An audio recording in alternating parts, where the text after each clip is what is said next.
खुलुमबाय आं सिबि रानि ब्रह्म आंनि एसबि बड' निउज चेनेलाव नोंथांमोनखौ बरायनाय थाबाय बे चेनेलनि गेजेरजों सानफ्रोमबो सानसेयारि गोनां खौरांफोरखौ फोसावनाय जायो नोंथाङा दासिमबो बे चेनेलखौ साबस्क्राइब खालामनानै लायाखैबा सानफ्रोमबो सानसेयारि खौरांखौ मोननो थाखाय साबस्क्राइब खालामनानै लानो हागोन लोगोसे बेल आइकनखौबो क्लिक खालामनो हागोन जाहाथे खौरां फोसावनाय लोगो लोगोनो नोंथांनाव गिबिसिन खौराङा सौहैयो थुदो बिदिब्ला दिनैनि खौरांखौ जागायजेननोसै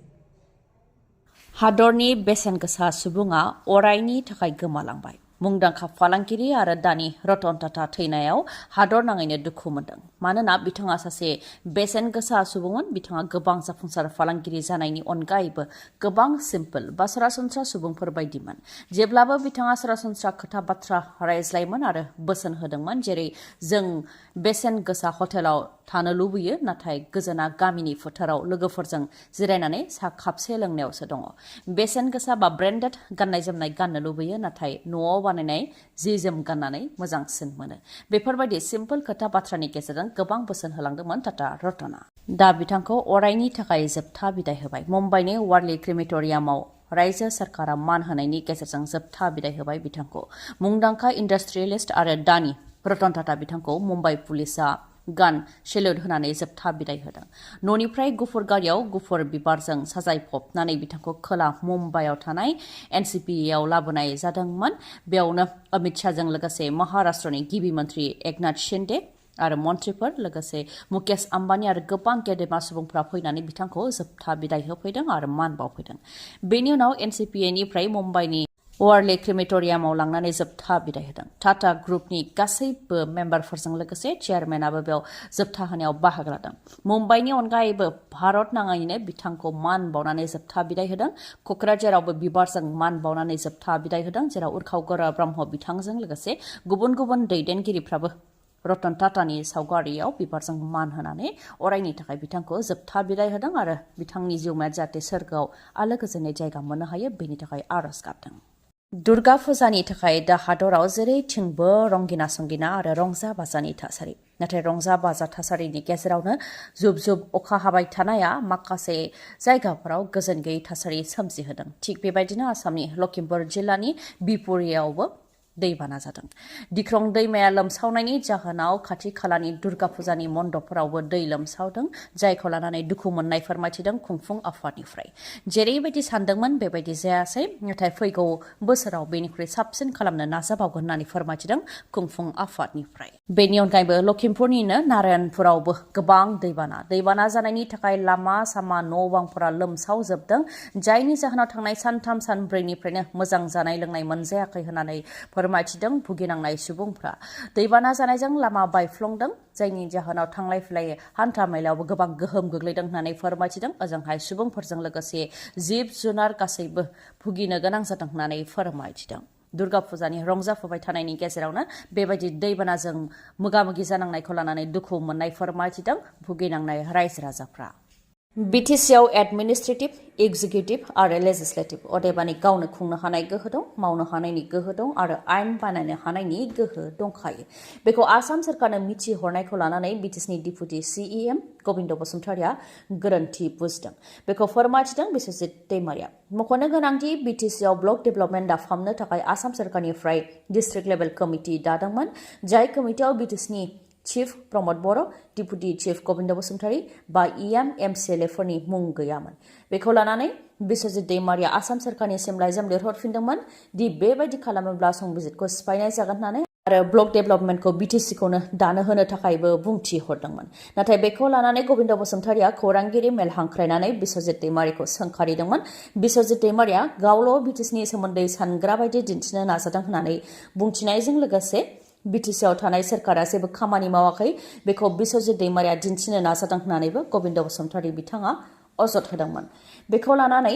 बिश्वजित दैमारिया बुंथिदों दि गबिन्द बसुमतारिया गोरोन्थि बुजिदों बिटिसिनिफ्राय प्रप'जाल मोननानै गभर्नरा बे नटिफिकेसनखौ होआखै आसाम सरकारनिफ्राय केबिनेटआव थांखि लानाय लेखायैसो गभर्नरनि मुङै बे नटिफिकेसनखौ होदों होननानै बुंथियो बिश्वजित दैमारिया केबिनेटआव पन्चायत आरो ब्लक डेभेलपमेन्ट दाफामनो थाखाय थांखि लानाय जादोंमोन बे लेखायै बिटिसिआवबो बे नटिफिकेसनखौ हरनाय जादोंमोन नाथाय बिटिसिआ गावहानो गोहो दंखायो बे लेखायै आसाम सोरखारनिसिम लाइजाम लिरहरफिननाय जादोंमोन आरो लाइजाम लिरहरनाय लेखायै आसाम सोरखाराबो दा BTCखौ एंगारनानै गासै आसामाव ब्लक डेभेलपमेन्ट आरो पन्चायत दानायनि खामानिखौ मावसिगोन होननानै फोरमायथिदों बिश्वजित दैमारिया। लोगोसे फोरमायथिबावदों दि माखासे गोदान अफिसार आरो DCफोरा BTC गोरोबथाखौ फराया, बेनिखायनो BTCनि गोहोखौ मिथिया आरो सम सम बेफोरबायदि गोरोन्थिया जानो मोनो, बेखौ लानानैसो लिरहरफिननाय जादोंमोन जाहाथे बिथांमोनहा मिथियो होननानै फोरमायथियो बिश्वजित दैमारिया। लोगोसे बिथाङा बुंथिबावोदि बड'लेण्ड दानायनिफ्राय लानानै बड'लेण्ड बिनाय आरो खामानि मावनायफोराव आं दङ आरो सिस्टेमावबो आं दं, बेनिखायनो गासै खोथाखौ मिथिजोबो होननानै फोरमायथिबावो बिथाङा। सारन्थाइ गावनायजों गुबुन गुबुन जायगायाव गुबुन गुबुन खहा। खोला कामरुपनि शेलमारायाव सारन्थाइ गावनायजों सासे सुबुंनि जिउ खहा आरो सानै सुबुङा जोखोम जानो गोनां जादों, जायनि थाखाय जोखोम जानाय सुबुंफोरखौ देहा फाहामसालियावबो थिसननो गोनां जादों। फुंनि समाव गोबां अखा हानायजों लोगोसे सारअन्थाइ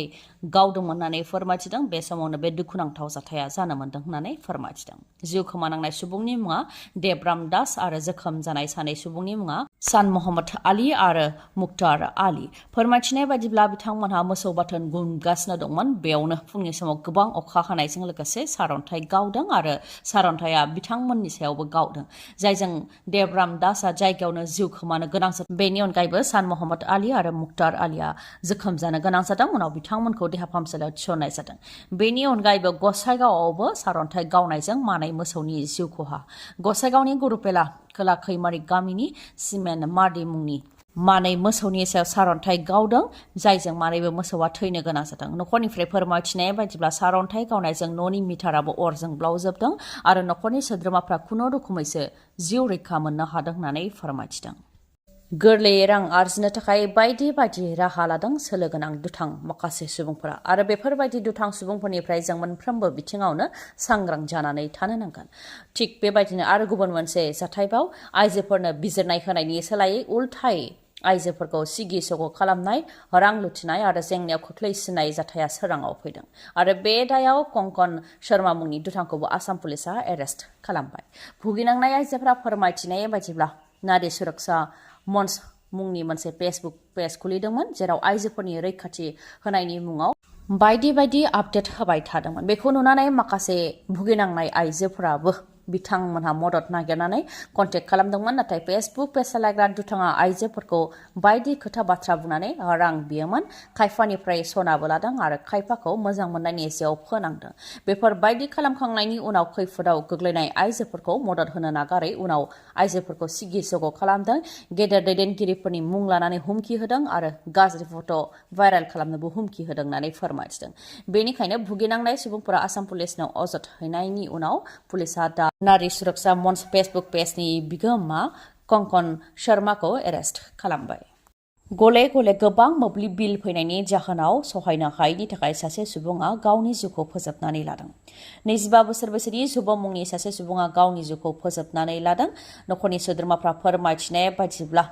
1,09,021 रां मोब्लिब बिल फैदोंमोन। नाथाय जायनाखि न'खरनि थासारिया मोजां नङा, अदेबानि रांखान्थि बिथिङाव मोजां नङा आरो न'आव गंसे फेन, 2 बाल्बल' लागायोमोन, बेयावनो 1,09,021 रां मोब्लिब बिल फैदों। बेखौ लानानै न'खरनि गासैबो साननायाव दंमोन आरो बे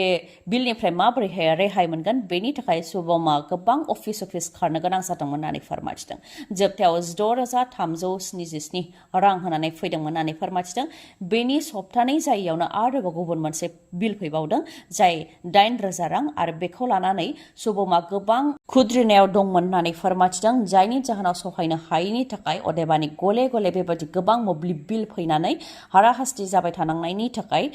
गावनि जिउखौ फोजोबनानै लानो थांखि लादों होननानै फोरमायथिदों सुबमनि बिफाया। बेनिखायनो मोब्लिब बिफानि सायाव गोख्रों राहा लानो थाखाय दाबि दैखांदों थैनाय सुबमनि बिफाया। उत्तर प्रदेशनि आचलगन्ज पुलिस थानानि सिङाव थानाय खुशालपुर गामियाव जादों बे जाथाया।